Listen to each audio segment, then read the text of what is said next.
10 times. 10 times Pharaoh said no to Israel. But when God finally said yes, Pharaoh and his hordes melted. The Red Sea said no. But God tore its jaws apart and shouted yes down its throat. And the Red Sea became obedient. And the wilderness, it said a long, brooding, withering no to Israel. But God said a longer, more powerful yes, and the wilderness became the road home. Assyrian hordes said no to an Israel caged up in the city, pleading. But God sent a devastating yes over the bodies of 185,000 dead. Israel herself said no. And God sent a humbling and chastising yes as Israel went off into exile. Babylon, Persia, Greece and Rome, they all said no to God's people. But God said a fragmenting yes and scattered the ruins of these kingdoms across half the earth. Pilate and the Jewish nation said no to Jesus. But God said a redeeming yes. A whole creation spoke its no to God. And at God's powerful yes, Christ's tomb opened and a new creation began. That's how it was, and that's how it is.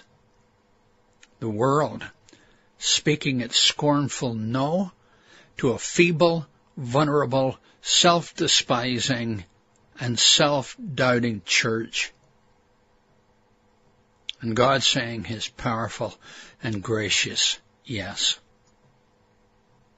He says yes as she moves toward glory, and he says yes as the old creation and the old world passes away.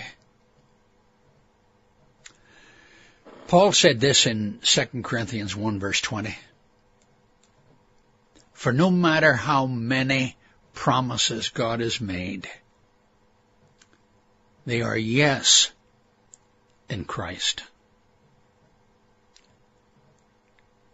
When you can't believe your eyes because the world's no is so powerful and so visible, when your poor heart is overwhelmed by humanity's fearfully wicked no, and when the very air you breathe seems to snarl it, look at Christ. When the meanness and power of the oppressors in your own home, or in the neighborhood, or in work, or wherever, when the meanness and power of the oppressors fill your life with no, do take time alone with Jesus Christ. Go on. Sit down for a while when you get the chance. Open the Scriptures. Read the Gospels, and as best you're able, think only of Him and the Gospel about Him. And listen. Listen. Hear Him, so to speak, call your name. And hear Him say, I say yes. when you look at yourself and your stubborn lack of transformation, when your lack of spiritual progress depresses you to the bone, depresses you with its no. Believe his yes. For he that began a good work in you, says Paul in Philippians 1:6, will complete it in the day of our Lord Jesus.